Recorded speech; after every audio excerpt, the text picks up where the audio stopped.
Battle for the Planet of the Apes. The year is 2670 A.D. The place, North America. In a ceremonial setting, an ancient lawgiver begins to read. In the beginning, man and beast dwelt in peace. In time, evil men waged war both against their own kind and the apes, whom they placed in slavery. Then a leader appeared to deliver his fellow apes to freedom. Man, in the vilest of all wars, destroyed his own cities and his civilization. The leader lived through the Holocaust, along with a precious handful of survivors.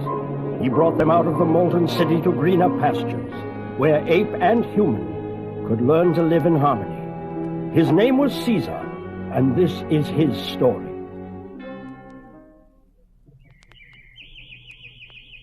Caesar, in a few short years, you have carved a paradise out of the wilderness. Paradise? That would mean happiness for all, would it not? MacDonald has ape privileges, but there's no equality for us. Maybe you're not old enough to remember how humans used to treat the apes. I sense restlessness and discontent among the humans, and the gorillas have no liking for peace and order. Look out, Caesar! Hail, mighty Caesar! General Aldo may be riding for a fall. Before he causes Ape City to fall, I hope. Aldo and his followers do pose a problem. Ah, Lisa, dear. MacDonald will be having lunch with us. Oh, he knows he is always welcome. Aldo misses the excitement of the old days when we were fighting for our freedom. But how does one control a 400-pound gorilla? You have the power. The gorillas are armed with swords. Your armory contains real weapons. No! No! You think the unthinkable. You know our primal commandment? Ape shall not kill ape. I know. Does Aldo?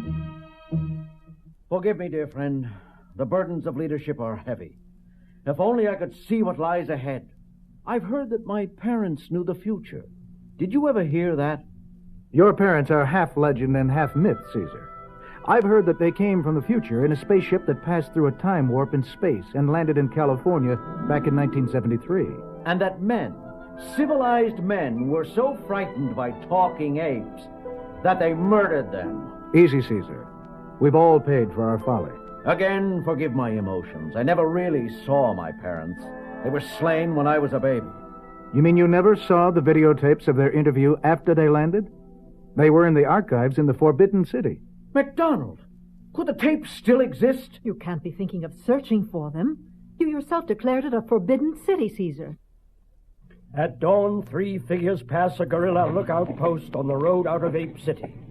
General Aldo, look. They're going toward Forbidden City. It's Caesar himself breaking Caesar's rule.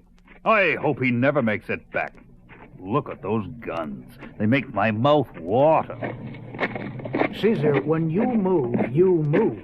You've commandeered weapons and a Geiger counter from the armory, and Professor Virgil from his classroom. And we're 2 days into the desert before my eyes are fully open. Virgil's students need a rest from his fancy theories. He teaches that time is a circle and eternity a straight line, and their brains turn to lead. What we need is practical knowledge of radiation and Geiger counters. The Geiger speaks to us all. We're getting close.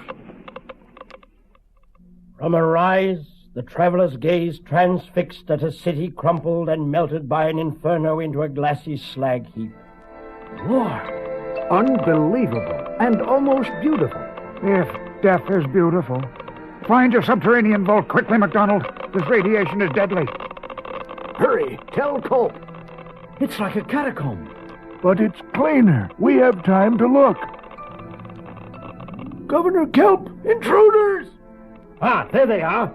The scanning devices are still operative. So, Mendez, you thought me mad to maintain wartime vigilance.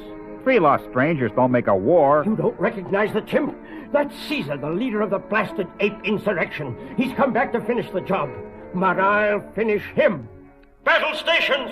Battle stations! Seize invaders in archive section! I think we've found it. Is that my mother? You look like her. We saw the gorillas' war from space. We saw a blinding white light. The Earth's surface began to melt. The date meter in our spaceship read 3950. Destruction of our planet. That is our future.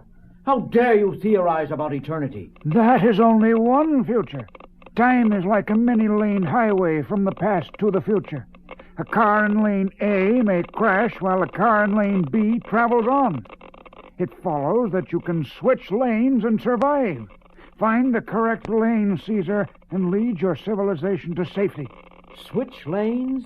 That makes the burden of leadership unbearable. Surrender or die!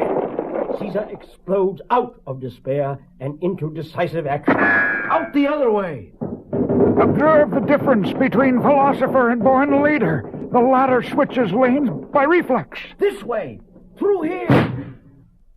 They got away. How? They were too strong for us. They were healthy. Send out trackers. Find their headquarters. Mobilize for total war. An exhausting double-time race across the desert brings Caesar and his companions close to home. Caesar, you were magnificent. We've done nothing. Our real work lies ahead. Halt! Who goes there? You know who I am, fool. Be at the schoolhouse tomorrow morning for an emergency council meeting. Something tells me our chance may have come. Governor Culp, we have tracked the invaders to an ape city to the north. How? With surprise on our side, this is our chance. An army that would be pathetic, were it not for its deadly intent, sets out across the desert. At an emergency council meeting, Caesar sums up his disastrous trip.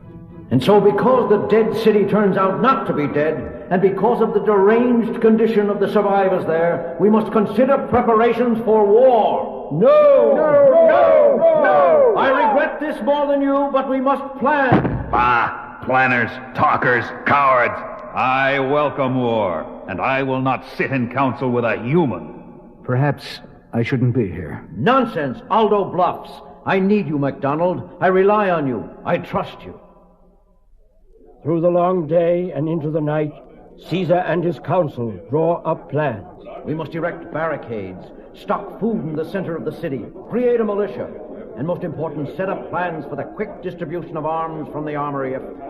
While General Aldo sets his own plans in action. Group A, you know what to do. The rest of you, on to the armory. And Culp's army reaches the outskirts of Ape City. Look at that food. Why haven't we been scavenging all these years? Caesar! Aldo has looted the armory and has rounded up all the humans and imprisoned them in the stockade. He dared? Well, we worked through the night. Caesar, a strange army is encamped in the orchards. They have shot the guerrilla outpost. My faulty leadership. I underestimated Aldo's recklessness and Culp's madness. Barricade the street. Perhaps Aldo can hold the mutants long enough for us to organize.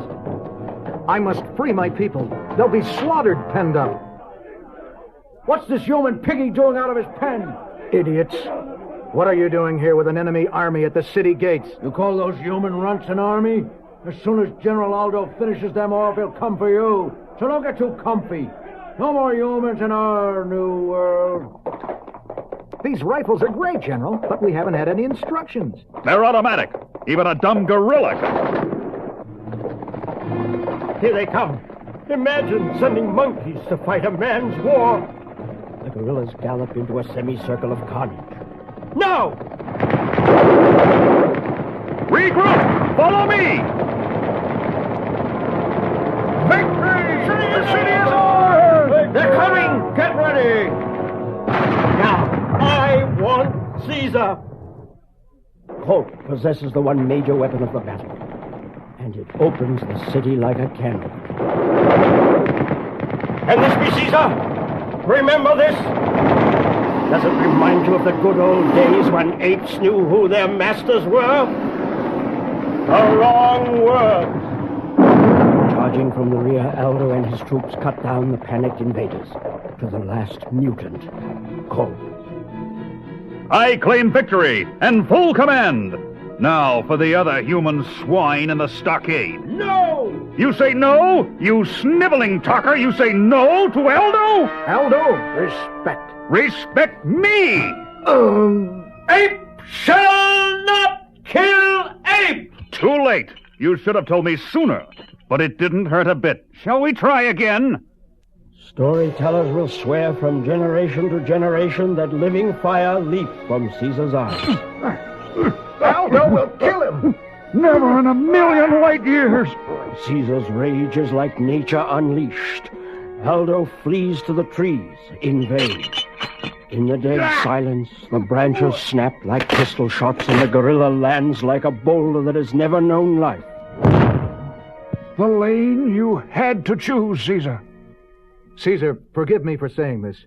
Do not release us if it's going to be the same as it's always been. If we humans can't come out as equals, to work and live alongside you in our own way, together, then we'd just as soon stay penned up. I never considered anything else, at least not since I fell out of the tree. We need one another if there's to be a future for this planet. We must watch together for whatever evil might come crawling out of the haunted, forbidden cities of our world. The lawgiver finishes his narrative. Twilight rests softly on the rapt faces of his young listeners. And so we have lived together now for generations, men and apes as equals, watchfully guarding our future. Lawgiver, does anyone really know the future?